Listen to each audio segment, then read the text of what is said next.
Good evening. Tonight, a leak from inside Oprah Winfrey's production offices has ignited a transatlantic storm, and at the center of that storm is one line written in bold: "Kate must appear below me on the guest panel."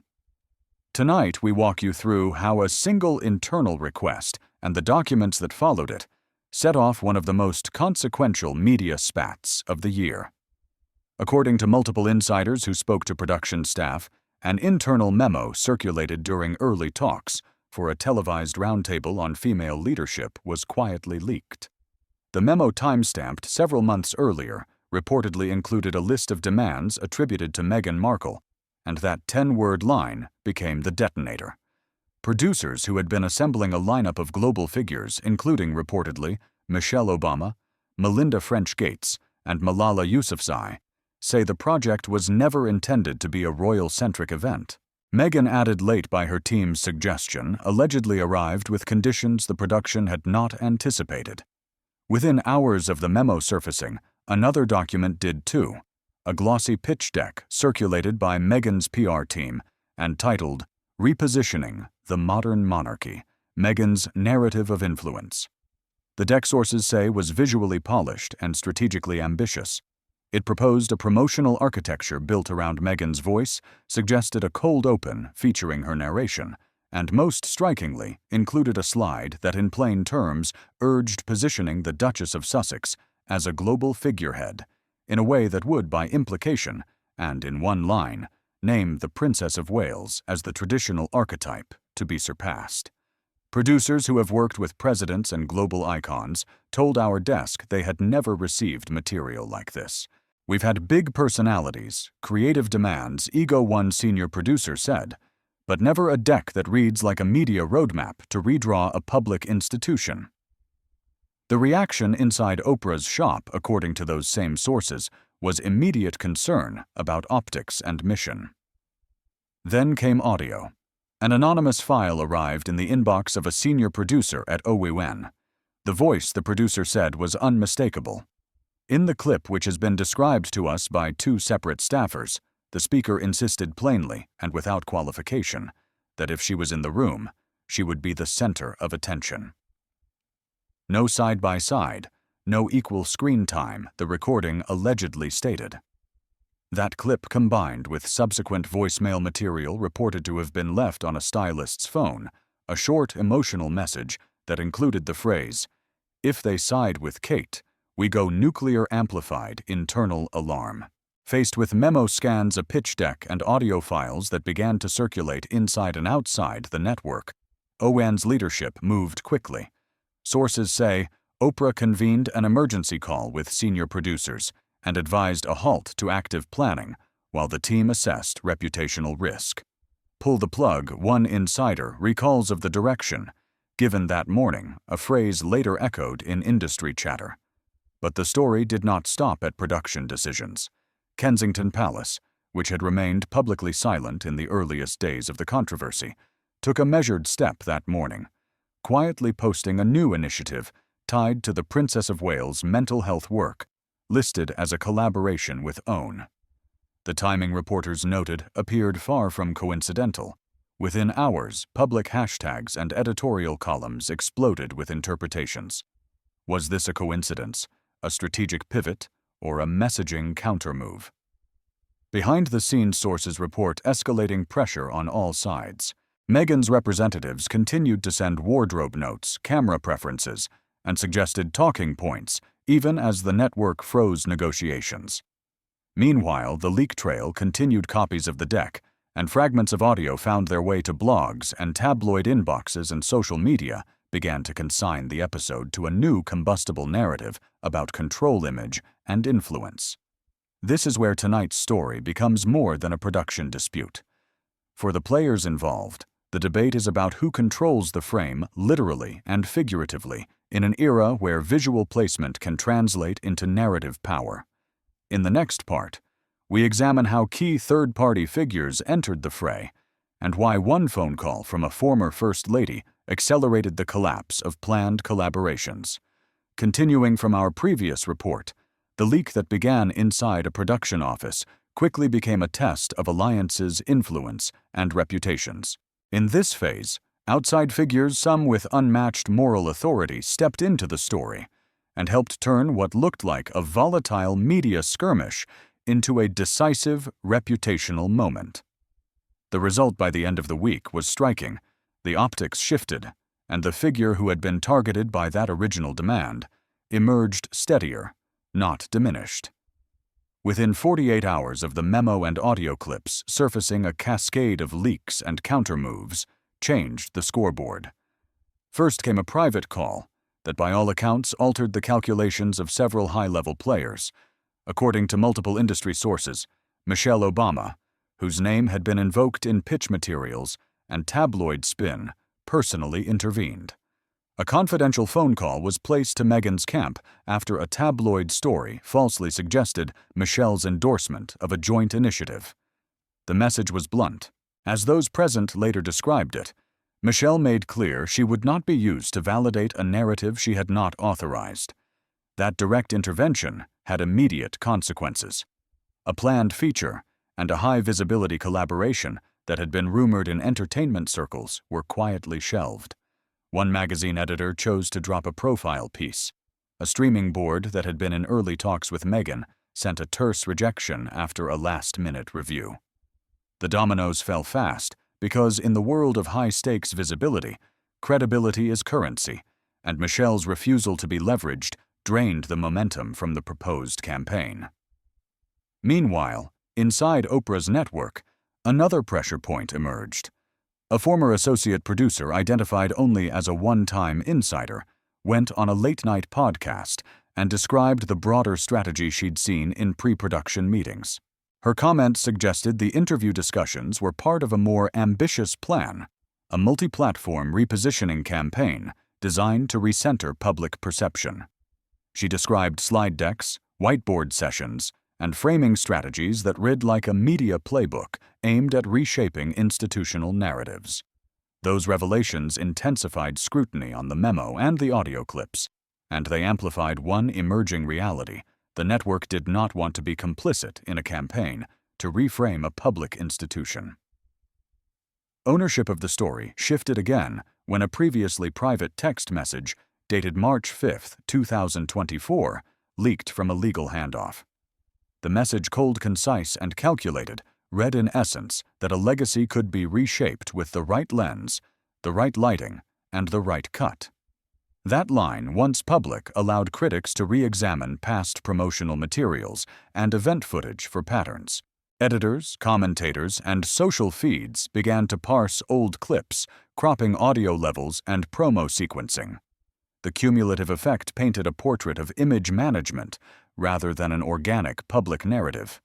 Kensington Palace, which until then had limited its public comment, responded not with recrimination, but with a strategic move, a quietly announced initiative tied to the Princess of Wales' long-standing mental health work, posted that same morning in collaboration with OWN. The announcement was austere and deliberate. It was not a counterattack. It was an embrace of mission. Palace aides characterized the step as reinforcing continued commitment to public service and to children's welfare, a reminder in practice, if not in words, that substantive work matters more than optics. As scrutiny intensified, the professional fallout consolidated around one conclusion: major partners and platforms did not want to be associated with a campaign that now appeared engineered to elevate one figure at another's expense. PR firms that once courted the Sussex team began citing creative misalignment. Production meetings were cancelled. Stylists and staff exited midstream. OWN, according to multiple staff sources, made a corporate decision no further projects would proceed, while the network reviewed the legal and reputational implications.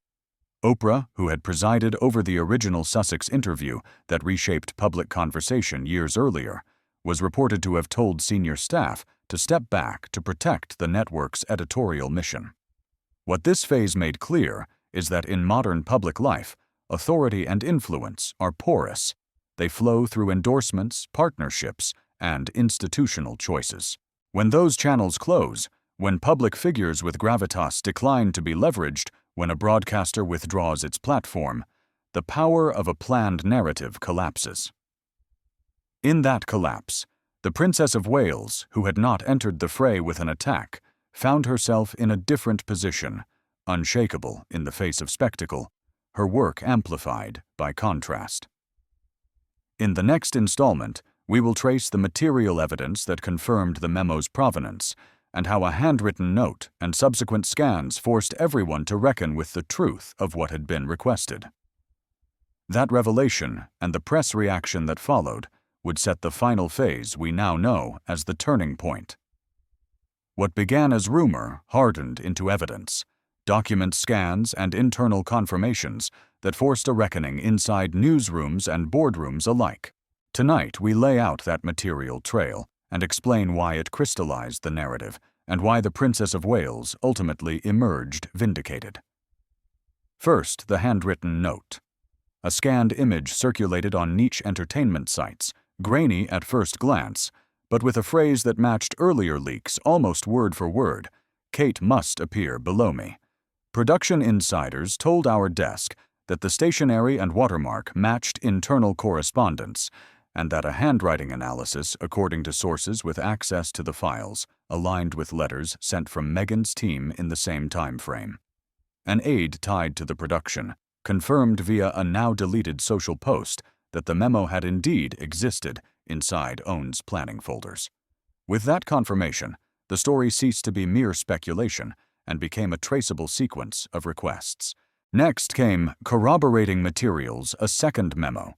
This one technical flagged specific royal optics details, guidelines about wardrobe structure, audio levels, and camera placement. The list read, "Less like a creative brief, and more like a playbook. Minimize other royals' audio presence by a set percentage. Favor overhead lighting for one participant while sidelighting others. Prefer centered framing for specific cutaways." Taken together with the handwritten line, the documents painted a picture consistent with what industry insiders had been warning about: a coordinated attempt to steer perception through production levers, rather than through organic storytelling.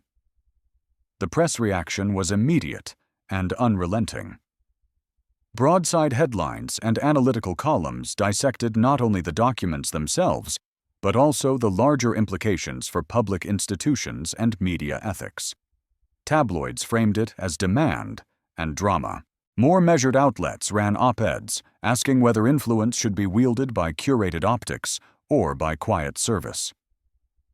In the middle of that storm, Kensington Palace issued a concise statement: no names, no invective, but a clear affirmation of the Princess of Wales' record of service and integrity. The statement had the effect of refocusing attention from spectacle to substance. At the same time, names of collaborators began to fall away. PR firms reported creative misalignment.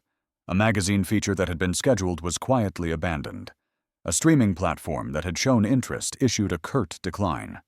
Stylists and members of the creative team departed amid cancelled calls and internal confusion. OWN sources say that Harpo Productions, mindful of its editorial credibility after previous controversies, shelved any further projects tied to the Sussex discussions, while legal and reputational reviews continued. Perhaps most significant was the public posture taken by outside figures.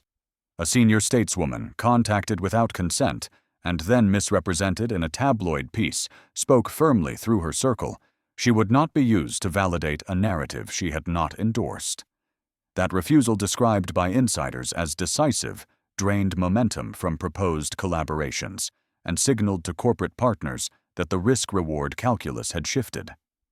Through every twist, observe how the Princess of Wales' response, or rather lack of a combative response, reshaped the story. Rather than engage in tit-for-tat, the palace leaned into mission. A new initiative tied to children's mental health was posted the same morning.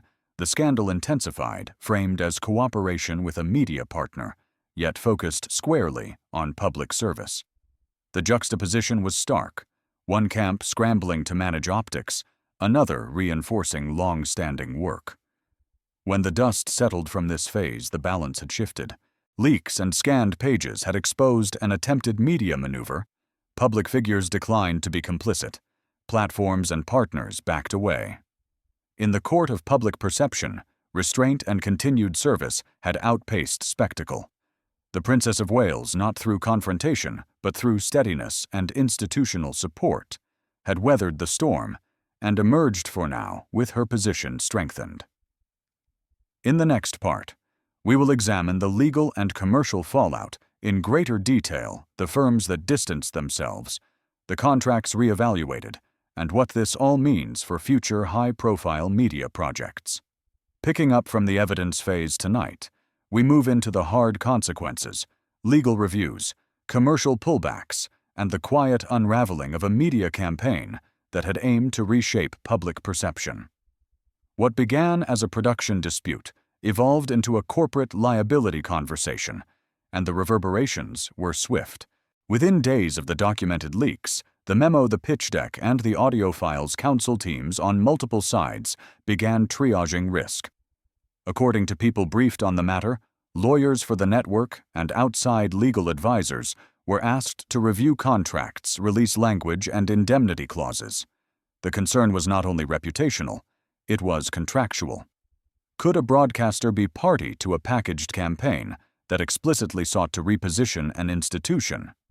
Would participation expose the network to claims of manipulation or even defamation by implication? Those questions moved from water cooler chatter to legal memos on a production executive's desk. As the lawyers worked, commercial stakeholders made quick calculations. Brands that had been in talks to partner on visibility projects with Meghan's team paused negotiations. Several high-profile PR agencies who once vied to represent the Sussex brand quietly cited creative misalignment and walked away. Stylists and mid-level crew members, some of whom had long-standing relationships in the entertainment ecosystem, resigned rather than be part of a contested production. In boardrooms where advertiser dollars were at stake, the arithmetic was simple association with a campaign that appeared engineered to elevate one public figure at another's expense was deemed unnecessary risk. At the same time, editorial partners that had eyed feature profiles or long-form pieces reconsidered. One magazine spiked a scheduled cover story at the last minute. Another publisher told staff to hold off on any promotion tied to the project. Streaming platforms that had been evaluating pilot concepts signaled hesitation. In one case, a platform politely declined further engagement, citing timing and strategic shift. For commercial teams, momentum had been lost. The coalition that a repositioning campaign needs media PR brand partners and editorial platforms had fractured. But legal and commercial fallout was only part of the story. Internally, the Sussex team reportedly faced fragmentation. Multiple sources describe frantic strategy calls, missed messages, and a scramble to salvage narrative control. Where a coordinated rollout was once planned, the plan dissolved into defensive PR damage control memos, delayed releases, and a narrowing of opportunities. The very mechanisms of visibility that had once helped elevate public figures now worked against a project perceived to be explicitly zero-sum. Contrast that with the palace response and its downstream effects. By leaning into steady mission-driven communication, an initiative tied to children's mental health, and a restrained public posture, the Princess of Wales team created institutional ballast.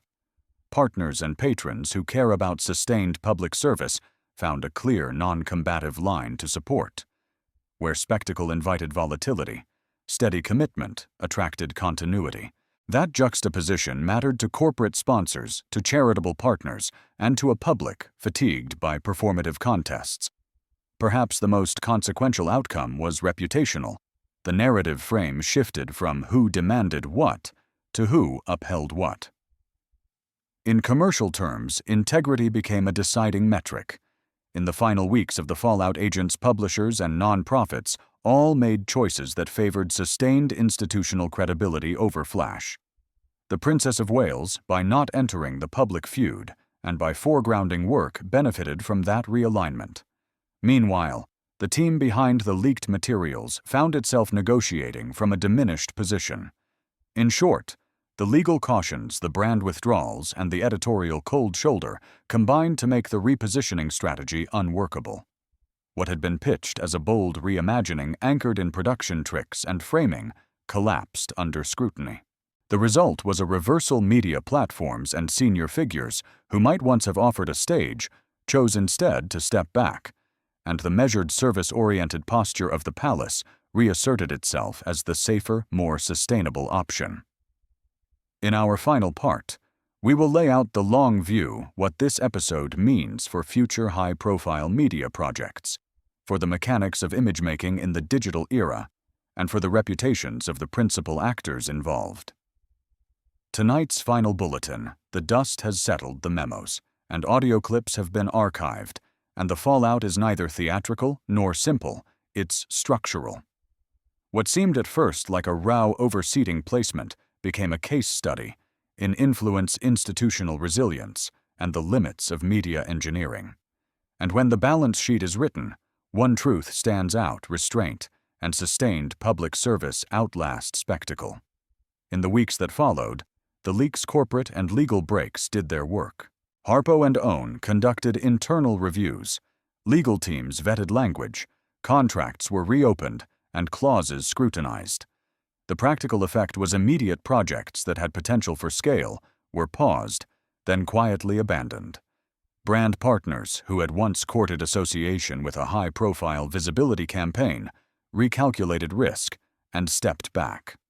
Publishers and streaming platforms whose boards frequently weigh reputational exposure more heavily than topical flash put deals on hold.